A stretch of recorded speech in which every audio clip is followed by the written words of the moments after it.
Welcome to the Gay Buddhist Forum, where teachers from all schools of Buddhism offer their perspectives on the Dharma and its application in modern times, especially for LGBTQI audiences.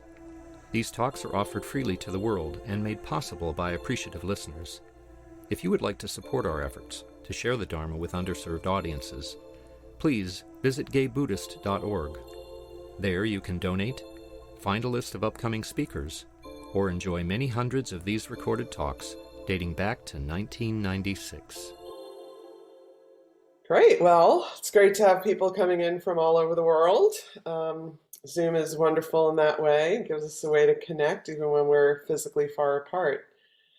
So I wanted to talk this morning about a concept in Tibetan Buddhism. The word is Lunkta, and in English that's translated as wind horse. And I'm sure most of you have seen Tibetan prayer flags, the colorful flags that Tibetans hang out to carry their prayers off. And most of those have 5 animals on them. The Garuda, the tiger, the lion, and the dragon are around the sides, and in the middle is often the wind horse. And it's the energy that brings the energy of all the other animals together. So there's a lot to be possibly studied about each of those animals and certainly their relationships to each other. But today I'm just going to talk about the wind horse. And it's the energy of basic goodness. You've probably heard that concept in your Buddhist practices and studies. Or the nature of mind. It's kind of that basic awareness and basic goodness that we all come into this life with. And through the practice of meditation, we're developing more and more contact with that aspect within ourselves. And it's a sense of confidence without ego. So it's just kind of that raw energy that we feel when we're living in alignment with our integrity. And in Buddhism, we often talk about the absolute and the relative, and the absolute is kind of the expansive spaciousness that has no ground, nothing to hold on to. Kind of the mind of enlightenment lives in the absolute. And in terms of wind horse, the absolute is something that we possess, but it is not ours. That's kind of one of the ways it's described. So we all possess this thing, but we don't grasp it. We don't hold on to it. We want to give it the spaciousness to just exist within us. And in the relative, which is the world we are living in as humans, we can use this to inspire us to live within our values and to live with integrity. So it's that energy that we want to kind of cultivate when we're possibly facing a difficult conversation. There's many ways that I think about how to bring wind horse into my daily life. And, you know, many of us are conflict averse, and we like to avoid difficult conversations or difficult things. That's part of human nature to we want to attract the things that we like and keep them and hold on to them, and the things that we don't like, we want to push away and avoid. That's kind of the function of the human mind. But with wind horse, we can, instead of sinking into that feeling of, I can't handle this, it's too difficult, we use the energy to kind of metabolize how we're feeling about the situation or the conversation. So we don't just say like, oh, well, I have to tough through this and jump right into it. It's more of a slowing down and a contemplation, figuring out how you might address a conversation with somebody without an agenda. So maybe you feel like this person has really hurt you, but in using your wind horse, you're kind of metabolizing your feelings about it ahead of time, so that when you're actually speaking to somebody, you're showing up without an agenda and with an open heart and open mind. So that's one way of applying wind horse in your everyday life. Um, and when you do this, I mean, my experience has been when I can let go in that way, there's so many possibilities that open up. And when I'm constricted into my agenda, it's often very limiting. And it's, it can get into the dualism of right and wrong or blaming somebody. So just being willing to show up without an agenda and seeing what happens, the whole world opens up in that moment. And that's what the energy of Wind Horse is like. Which reminds me, I'm going to read a little quote by Chogyam Trungpa Rinpoche. Chogyam Trungpa Rinpoche he was Pema Chodron's root guru. So when she started practicing Buddhism in the early 70s, he had just come from Tibet and he brought the Shambhala teachings and the Shambhala practices to the West. And she became a student of his. And he has many, many good books. And this one is called Smile at Fear, Awakening the True Heart of Bravery. Hold it up here so you can see it. That's his name, Chogyam Trungpa Rinpoche. So he writes a lot about Wind Horse, but I just wanted to read a short paragraph with you. Wind Horse arises in the basic atmosphere of awareness and mindfulness. Out of that space of basic constant sanity, a spark of delightfulness or a sudden flash of wakefulness can take place. This happens over and over again in your life. In the course of a day, you might descend into an almost subhuman level of doubt and depression, and then bring yourself back to the level of spiritual warriorship over and over again throughout the day. The key to cultivating Wind Horse is the practice of meditation. On top of that, you make a connection to the principle of Ashe, or primordial wakefulness. Finally, your whole life is occupied or filled with the atmosphere of genuineness, and flashes of Wind Horse can take place all the time. So I wanted to share that with you because he does talk about that. It's kind of like an instantaneous inspiration, and it can be a shift from a really dark place or a really sad place to, oh, I have, this energy is arising, and you can shift away, or it might just give you the energy to really connect with that sadness or that grief and feel your feelings, knowing that those will change because everything's impermanent. So with this energy, we also connect with that reality that nothing is constant and nothing stays the same. So another way of using Wind Horse is just kind of dealing with the culture that we live in. It's we live in a very strong white supremacy, patriarchal, homophobic, misogynistic culture. And that culture disempowers all of us. Every single one of us is disempowered by it, even those that are benefiting from it, because it takes away our connection to each other. So many of us have probably been involved in different political actions throughout our lives, and it can feel really overwhelming to face all those forces that don't allow us to live as our full selves and to really express all of our humanity. Somebody was talking earlier about, being a gay person in Buddhism. Even Buddhism in the West has some white supremacy culture in it. We really can't get away from it anywhere we go. So how do we keep showing up in our full selves? And how do we not allow the heaviness of that culture to take over? And again, that's where we can kind of find this alignment with our integrity and bring that energy up to keep doing whatever work it is we're doing in our lives to make the world a better place, which is also part of being a Buddhist in the West, is how do we show up to make the world a better place? I'm sure all of you are doing that in your own daily little ways and bigger ways. And I know that meditation and the bodhisattva practices have brought a lot of desire in my life to bring my energy to make the world a better place. That can be through any kind of service. It can be through smiling at a stranger, doing a small kindness for a friend. All of those actions are part of the wind horse energy that we have.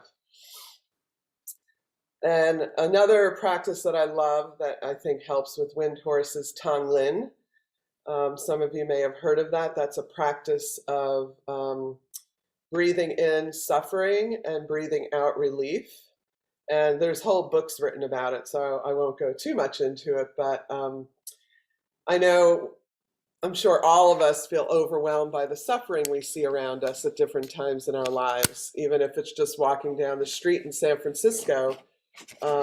Many of you have said you live in San Francisco, and we've all watched the city change a lot. We've watched more and more people become poor and without housing and living on the street.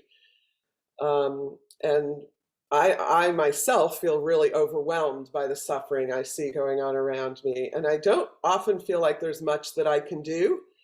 But one thing I can do is keep my heart open. And I find the practice of Tonglen really helps in that regard. So when I see suffering, instead of getting constricted or coming up with stories or judgments, I can breathe in that suffering and imagine that I'm suffering in that way, and there are people all over the world suffering. I mean, maybe I'm fortunate enough to have a home right now, but I might not have a sense of belonging in my life, which is another way of feeling home. So I include myself in that, and I include all people, all beings in the world that are suffering. And then I breathe out a sense of peace and relief and freedom. So I find that to be a great practice when I'm feeling overwhelmed by what I see around me. And again, this is meditation is really the ground of all this practice, as Shoyung Trungpa said, because through the practice of meditation, we're becoming friendly with our own minds, no matter how discursive they may be, because they always are. So we're kind of noticing the thoughts that come and we're letting them go, and noticing when we get stuck and can't let them go, and kind of giving ourselves a break about all that, because that's the way the human mind is designed to function. So we're so lucky that we have this technology of meditation to help us become more aware and to have more, be more empowered about how our mind is functioning, and then what we choose to do with the thoughts that come and go. So I encourage everybody to keep meditating. And I wanted to have us break into dyads to kind of give a little more practical daily connection with this energy of wind horse. So I'm going to have you discuss 2 questions with each other, so we can take maybe 5 minutes each, or you can do one question and then the other, and maybe somebody could type this into the chat for me while I read them off. The first question is, how does wind horse show up in your life now? I'm sure all of you have wind horse in some area of your life, and just share that with each other, and maybe you can talk a little bit about how that feels to you. And then the second question would be, where would you like to have wind horse show up in your life that it's not present right now? And maybe think of ideas for how you can make that happen. Is that clear to everybody? I think Cass is going to set us up in dyad. Yes, Chris? Ari, can you explain again just quickly what wind horse is? You've given me a lot of concepts and I'm working with it. Wind horse is the energy that's seen in meditation, and what? Go ahead. Yeah, it's that energy that you have when you're aligning yourself with your integrity. Like one of the physical manifestations I like to think of is the image of riding a horse.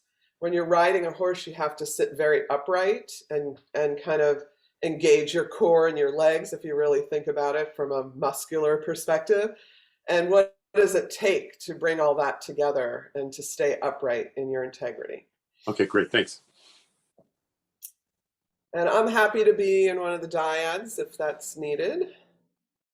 Okay, we'll make, I guess 11 rooms. There's 23 people, 22, 21, 10 people. We'll make 10 breakout rooms. So one room may have 3 people, something. And how long would you like us to? Let's do 10 minutes so each person can have approximately 5 minutes. If you could give a warning at that time, maybe.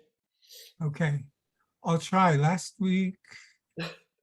time we did breakout rooms, my messages didn't go through. So I would Okay. ask people to be aware of their 5 minutes. And we'll come back at 11:32.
Hi, Jason, did you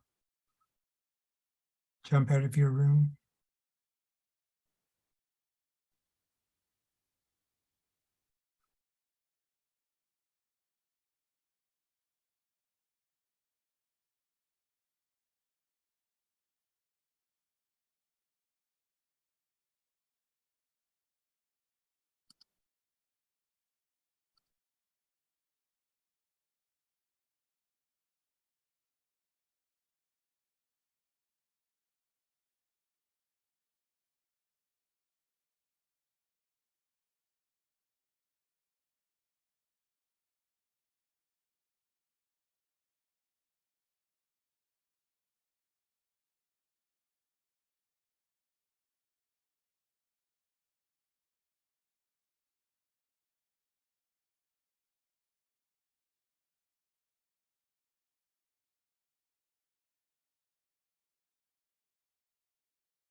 Howdy.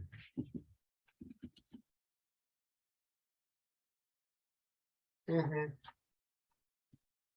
Yeah. Yeah. Ooh. Not like that. Nope. So, there we are. Two. Oh.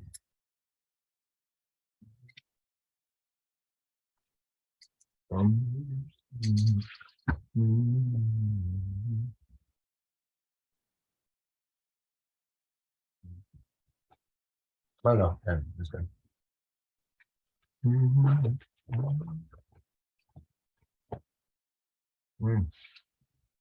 Yeah. Well, what we got.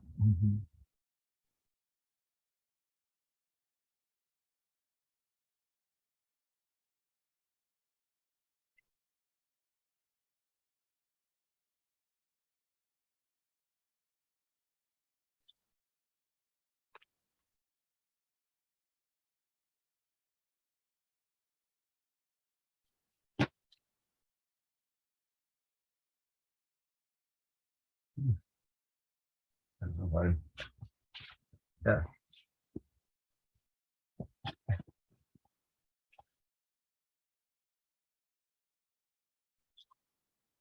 It's forward, honey.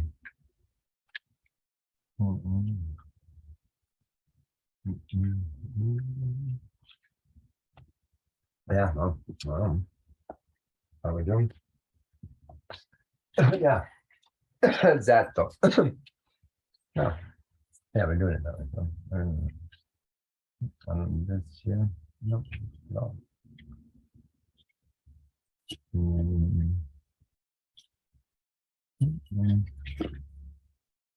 That's cute. Okay.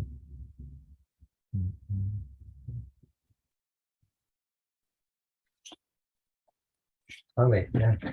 Put it just throw that one. Put it just throw that one. That's it. I don't see it. So shouldn't have thrown it like that. Silly bitch. Okay. Oh nope, bad news there. All right. Thanks. Careless. Careless. Careless. Oh. I don't know. I don't know. Get back to that one. Not doing me a favor. Actually, funny. Funny enough. Doing me a favor. Ow. Ow. All right. Yeah, I'll move room. I don't know where it came. All right, so you there? Listen to them.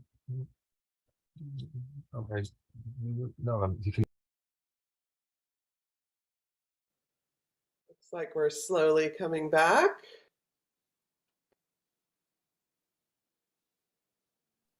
Yeah, clearly, I think my messages were not going through. So I put a 5-minute warning in the chat, but I don't know how many people had the chat window open. So. Oh, yeah, I saw your messages. Thank you for that. You did? Yeah. 5-minute? Okay, great. Yeah, and then a message came up at the end to end. So it looks like people are slowly coming back. Right. Anything, comments or questions that came up through your, oh, wow, now all of a sudden everybody's here.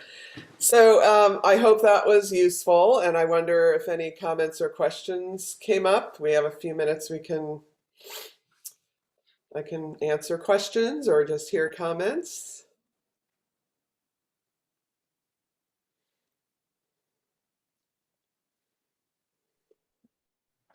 So Ari, this is Tom.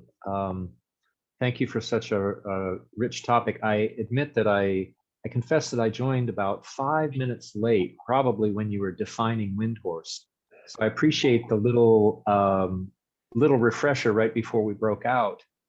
But I'm still a little gray on fuzzy around the edges. You know, you talked about wind horse being something that we possess, but we don't own, like we don't cling to it.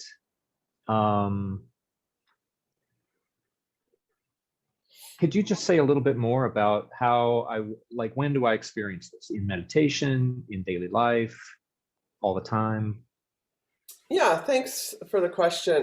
In the beginning, I was talking about it as being the basic goodness that we all come into this life with. So it's like also a confidence that's not about ego. And that's the confidence of coming from my own alignment with my own integrity and my values. It can come up at any time in meditation, or you can kind of instigate it to come up. So if you're feeling down, you can say, okay, I want to align myself with my thoughts in this way or my thoughts in that way. So really kind of having more control over where your energy goes. It's another aspect of it. I was hiking the other day and we ended up on this hike that turned out to be really hot and getting lost. And, there was one person in the group who was like, oh my God, this is hard, this is hard. And I thought, okay, I'm going to bring up my wind horse. And just started looking around and wow, look at where we are. It's so beautiful. So kind of just like a shift like that can be wind horse. Wonderful. Yeah. Okay. Thank you so much. That really, really helps a lot. Great. Any other questions or comments? Yes. Yeah. Is there a connection to dealing with, states of fear? Because that's what I'm dealing with a lot these days. And I could use some, wind horse energy to deal with fear, but I don't know if there's a particular connection. Uh-huh. Well, as this book by Chogyam Trungpa is called Smile at Fear. So, part of the meditation and wind horse energy is to be with things as they are. So it's not to try to push away fear, but to become friendly with your fear, to become intimate with it, to allow it, and also to recognize that all states of being are impermanent. So not to attach yourself to it or identify with it, but, in this moment, I feel fear. In the next moment, you may feel something else. So the wind horse is kind of that energy of not clinging, and at the same time allowing. So kind of creating some spaciousness around your fear. Thank you. Yes. Samuel. Yeah, Samuel is the name. Yeah, I really appreciate the teaching. Actually, Chogyam Trungpa had such a huge impact when I first began doing spiritual work for me. His book called The Sacred Path of the Warrior. And I happen to have a fear-based personality wiring. I'm into the Enneagram, and I'm the type that most experiences the fear, the free-floating angst. So one of the ways that something that I work with, I think it's really important, is to,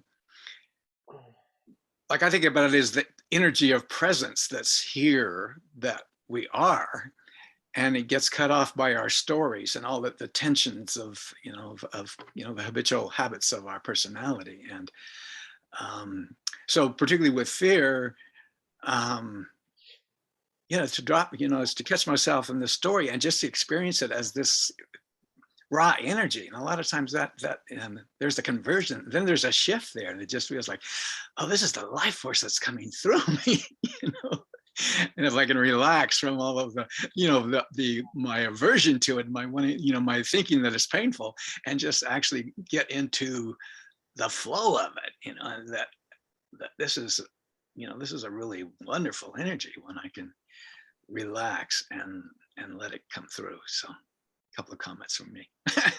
Right, thank you for that. Yeah, I like the comment about the storyline, because often whatever emotion we're having, we start feeding it through our stories. So if a feeling of fear comes up or a feeling of anger, and then we start justifying those feelings, especially we love to justify our anger by adding the story about that other person and how they wronged us, or that, you know, whatever experience we had and how horrible it was. Then if we can, through meditation, keep practicing that, see the storyline and let it go, then, you know, we want to also bring that practice off the cushion, so that when we're in our daily lives and we see ourselves going down this road of some story, even if we believe it's absolutely true, it's probably blocking us from that, you know, basic goodness energy, that wind horse, like the energy of the actual emotion. So just feeling the energy and not the story. So thank you for that. Yeah, one other thing I want to add is I think it's really, and we get so cut in our head and the thinking. So it's a dissociation from the body. I think it's really important to ground in the sensations of the body, you know, and then that opens to support the heart and still our busy minds that, again, are, you know, the source of a lot of our suffering is just the way we're interpreting things. Yeah. Anybody else? Yeah, I had a question. I mean, one of the things that came up in our group is that there are plenty of opportunities to work on this, and when we're in public places and dealing with other people's lack of awareness compared to our hyper awareness. But I guess I'm trying to get the distinction between like the wind horse and the Tong Lin. Is it kind of like wind horse is kind of a way of being and Tong Lin a way of acting? Is that kind of a distinction? Well, wind horse is more of an innate energy in us, like connecting with our integrity, our basic goodness, the spaciousness that we can have in our heart and mind when we're not, you know, judging, when we're not holding on to a storyline. Tong Lin is an actual practice of sending. It's called sending, receiving and sending. So it's kind of, we breathe in the practice, we breathe in the suffering, and we send out relief. And that's like the very basic, simple way of describing Tong Lin. So if you're interested in it, Pema Chodron has a book called Tong Lin, and you know, you could read that book, and it really breaks down the practice a lot further. Thank you. Anybody else? I'll speak up because I yap all the time. Two things came up actually in my group. One was, you know, I look for the hook. There's a physical sensation I have when I'm really dissociated from the what I'm doing, and I'm ruminative, let's say, really being driven by a ruminative thought. It's usually related to some sort of suffering in the past, or even from yesterday, or even from an hour ago, right? And I'll actually feel a physical sensation if I'm really clear with it. But you feel more of that kind of sensation when you're sitting. So if I'm feeling a little bit of a hook, I'll actually sit for a quick 5 minutes just to re-engage and not so much to get rid of what's happening, but to watch it dissolve or see what it's really revealing, or what kind of insight it's offering out. Zen practice kind of like a Dharma gate. You're entering an area that's confusing pain, and there's actually some education there. You're always wanting to, in a sense, face that reality, but it's difficult. And just recently,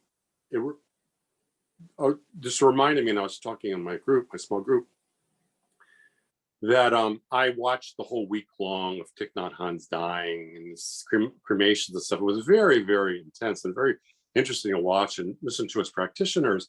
And I had forgotten about this practice of having a mindfulness bell go off in the background. And Plum Village, in France, where was the main site, they had a big bell that would go off on occasion throughout the day. And it was a chance for everyone to stop and sort of re-engage with their wind horse in a sense.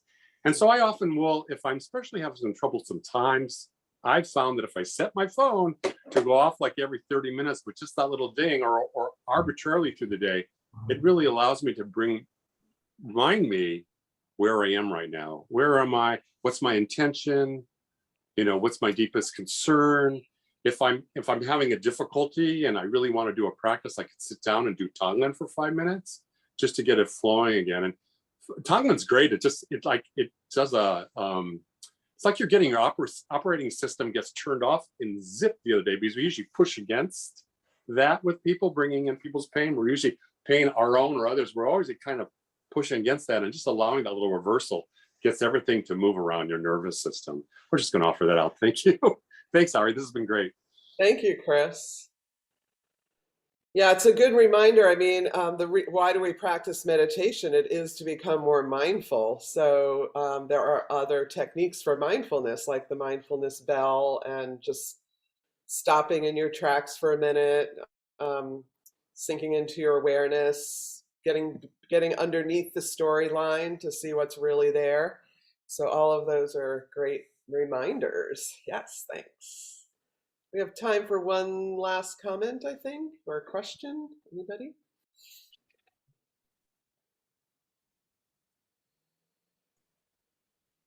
Is nobody? Okay. Oh, I think David might be. David, you're muted. I think if you want to, you're muted. One of the things I've discovered is I am a very unique person. We're all very unique, and some of these things may not even resonate. And our own paths are so distinct. I'm just speaking for myself. My path has been so distinct. I don't have any, there's no one that I could say mentored me, and I've had to figure it out on my own. And thank God for places where we're free to actually choose what we need for ourselves. And so, like, choosing for myself, choosing what works, what doesn't in the present is really the key for me. And I just think your Dharma talk has been fantastic. Thank you so much. Thank you. And Bob, you had a hand up? Yeah, a quickie. Thank you so much for your offering today. I was wondering if my interpretation of Windhorse was valid, because it made me think I like to connect with other people, and I like to make the effort to do that connection. And I often, much to the dismay of the people listening, use humor, or my humor. And I was just wondering if that's a valid interpretation of Windhorse, the energy and enjoyment to connect with other people. I think that's a fine interpretation of Windhorse. If that's, you know, a way of expressing your basic goodness is through connection, helping others to feel connected as well, you know, because we always, as a bodhisattva practitioner, want to relieve the suffering of others. So maybe one of the ways you do that is through humor. I think that's great. Thank you. Because when I use the humor, if people respond with a smile or, oh my God, that was horrible, I know that for a moment they stop thinking about whatever was bothering them. And I take some joy in that. Yeah, that's great. Thank you all for your great thoughts and insights.